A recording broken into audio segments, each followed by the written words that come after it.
স্পেনের এক বিখ্যাত শাইখ বাকি বিন মুখলিদ রাহিমুল্লাহি আলাই একটি ঘটনা বর্ণনা করেন।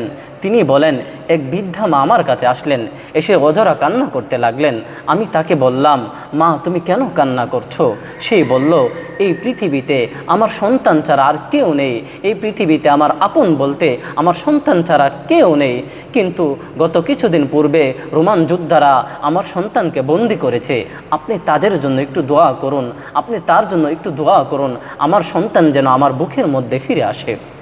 তখন বাকি বিন মুখলিদ রাহিমুল্লাহি আলাই বললেন, মা আপনি আপনার বাসায় চলে যান এবং আল্লাহ তাআলার কাছে দোয়া করুন।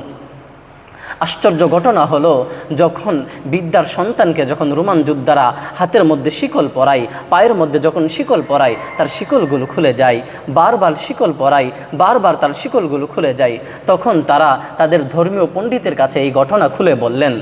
তখন তারা তাদের ধর্মীয় পণ্ডিত তার সাথে সাক্ষাৎ করলেন এবং বললেন, তোমার বাসার মধ্যে তোমার কে আছে? তখন সে বলল, আমার পৃথিবীতে আমার মা ছাড়া আর কেউ নেই।